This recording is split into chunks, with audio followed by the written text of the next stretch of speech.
भारतीय राजनीति के पूर्व था डॉक्टर श्यामा प्रसाद मुखर्जी, जिनका जन्म 6 जुलाई 1901 को कलकत्ता के प्रतिष्ठित परिवार में हुआ।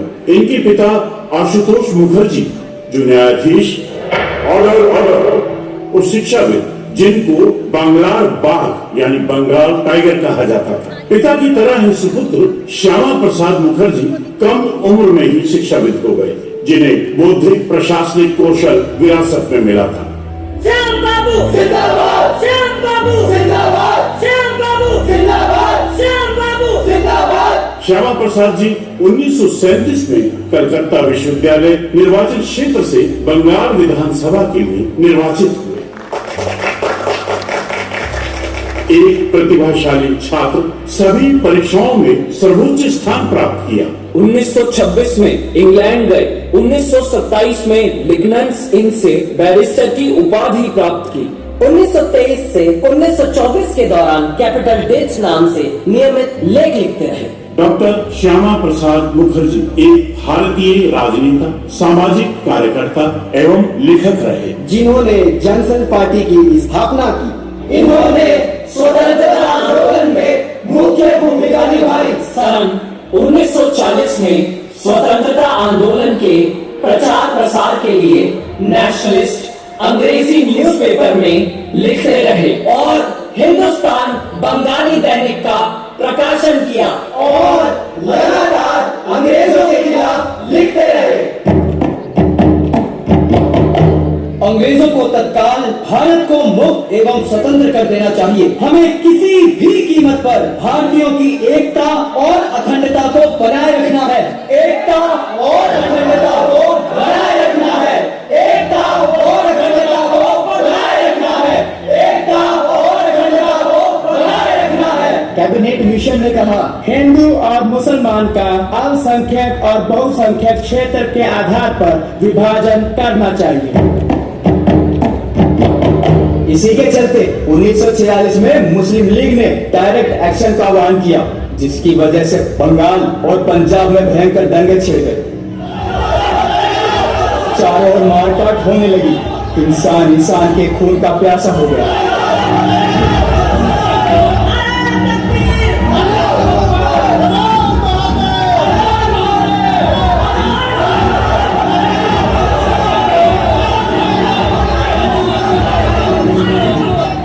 मुस्लिम लीग ने ठीक नहीं किया, जिस कारण आज हालात ऐसे पैदा हो गए। हमें इसका जमकर विरोध करना होगा। श्याम बाबू, क्या हुआ बासुदा?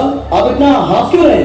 नोआखाली तिपराहा में स्थिति दिन प्रतिदिन बिगड़ती जा रही है। क्या? चारों ओर खून खराबा हो रहा है। बासुदा, आप ऐसा करें, जगह जगह एक स्वयं सेवी समूह बनाए, जिससे उन लोगों को हम राहत पहुंचा पाए और उनको ढाढ़स बंधा पाए। उसी समय श्याम बाबू ने नेशनल गार्ड का गठन किया, जो पीड़ित जनता की सहायता कर सके। 1942 बंगाल का मिदनापुर जिला जो चक्रवात की चपेट में आ गया, जिसकी वजह से हजारों लोग बेघर हो गए। तब श्यामा प्रसाद मुखर्जी ने लोगों को राहत देने का एक और महत्वपूर्ण कार्य किया। तब ब्रिटानिया सरकार ने उनके कार्य में दखलंदाजी शुरू कर दी। तब श्यामा प्रसाद मुखर्जी से रहा ना गया और वो क्रोध से भर उठे। ये ब्रिटानिया सरकार हमारा मजाक बना रही, ये अनुचित हस्तक्षेप बर्दाश्त नहीं कर सकते। जब हमारी जनता भूखी हो, बेघर हो और मैं चैन से कैसे बैठ जाऊं? ऐसा नहीं हो सकता। मैं ब्रिटानिया सरकार के वित्त मंत्री पद से इस्तीफा देता हूं और अपना संपूर्ण जीवन मां भारती की सेवा में समर्पित करता हूं। मैं चाहता हूं कि भारतीय सरकार का गठन हो, जिस पर भारत का जन्मसिद्ध अधिकार हो। तमाम भारत में रह रहे लोगों को इसका समर्थन करना चाहिए। हाँ, हमारा जन्मसिद्ध अधिकार है। हम भारतीयों की सरकार का गठन होना चाहिए। तभी बंगाल में भीषण अकाल पड़ा। श्यामा प्रसाद मुखर्जी जी से पीड़ितों का दर्द देखा नहीं गया। नहीं, ये कुदरत का कहर नहीं है, बल्कि ये ब्रिटानिया सरकार का निकम्मापन है। सरकार के पास खाद्य सामग्री है, पर हमारी जनता तक पहुंच नहीं पा रही। जनता हमारी भूखों मर रही। किंतु बड़े ही दुख की बात है, हमारा ही अनाथ सरकार हमें नहीं दे रही है। ये सरकार हमारे साथ खिलवाड़ कर रही है। मनोज बाबू, आप ठीक कह रहे हैं। ये ब्रिटानिया एवं मुस्लिम लीग सरकार की उदासीनता का दोषपूर्ण रवैया है, जो हमें सबके सामने लाना होगा। इनको बेनकाब करना होगा। ये प्रकृति का कहर नहीं, बल्कि इसकी जड़ें वर्तमान राजनीति कुशासन से जुड़ी है। ये साफ साफ मानव द्वारा निर्मित है, ब्रिटिश सरकार द्वारा किया गया नरसंहार है। तब श्यामा प्रसाद मुखर्जी ने बंगाल राहत समिति, हिंदू महासभा राहत समिति बनाई एवं अन्य सामाजिक गैर सरकारी संस्थाओं का गठन किया। हमें धर्म, जाति, संप्रदाय से ऊपर उठकर मानवता के लिए निस्वार्थ कार्य करना चाहिए।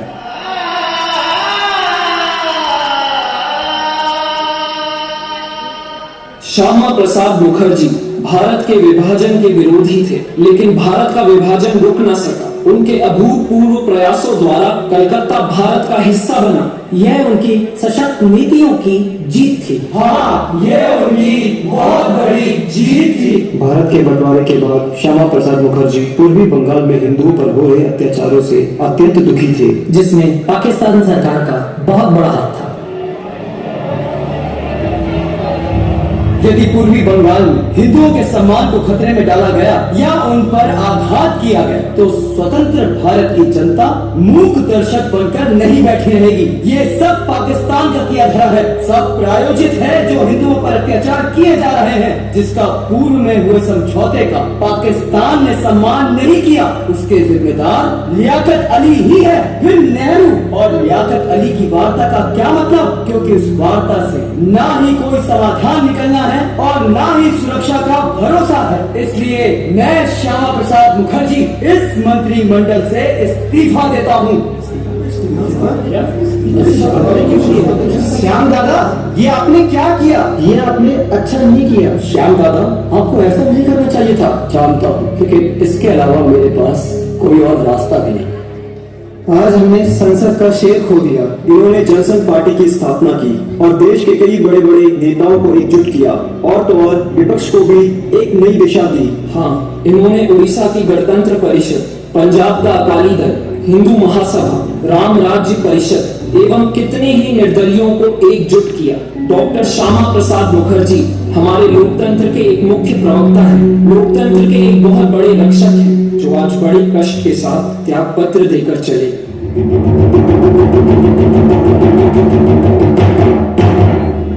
एक देश में दो निशान नहीं चलेंगे, नहीं चलेंगे। एक देश में दो विधान नहीं चलेंगे, नहीं चलेंगे। एक देश में दो प्रधान नहीं चलेंगे, नहीं चलेंगे। अनुच्छेद 370 वापस लो, वापस लो, वापस लो। बंद करिए नाराबाजी, बंद करिए सब। आपको कहा जाता है बंद करिए। आप लोगों से आग्रह किया जाता है आंदोलन को अभी कभी रोक दें, अपने अपने घर लौट जाएं। चलिए निकलिए अब यहाँ से, कानून को अपने हाथ में मत लीजिए, अन्यथा आपके ऊपर हमें कानूनी कार्रवाई करनी पड़ेगी। एक तो नेताजी को बिना परमिट के कश्मीर में आने दिया ताकि उनको गिरफ्तार किया जा सके और सत्ता के ताकतवर लोग इनके मंसूबों पर पानी फेर सकें। अनुच्छेद 370 वापस लो, वापस लो। तानाशाही बंद करो, बंद करो, बंद करो। तानाशाही बंद करो, बंद करो, बंद करो। इसके बाद श्यामा प्रसाद मुखर्जी को गिरफ्तार किया गया। श्यामा प्रसाद मुखर्जी नजरबंद हैं। उनकी तबीयत बिगड़ने लगी। उचित इलाज न मिलने के कारण उनकी रहस्यमयी परिस्थितियों में मृत्यु हो गई। जब उनकी मां एवं उनके साथियों ने तत्कालीन प्रधानमंत्री जवाहरलाल नेहरू जी से गुहार लगाई, तो नेहरू जी ने मृत्यु की जांच कराने से इनकार कर दिया। 23 जून 1953 को वाकई में इस देश ने संसद का एक शेर खो दिया।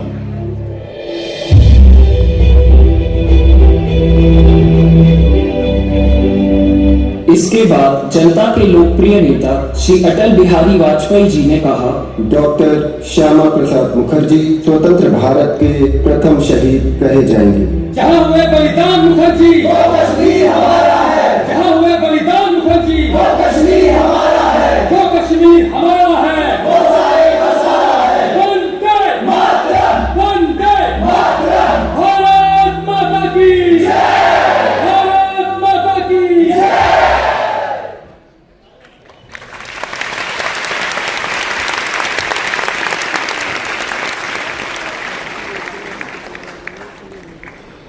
देखो सज्जनों, ये नाटक राष्ट्रीय नाट्य विद्यालय की ओर से एक विधान, एक निशान, एक प्रधान जिसे रमेश खन्ना जी के निर्देशन में उन्हीं की परिकल्पना के अनुरूप इसे प्रस्तुत किया गया और इसका संगीत निर्देशन था सानी का।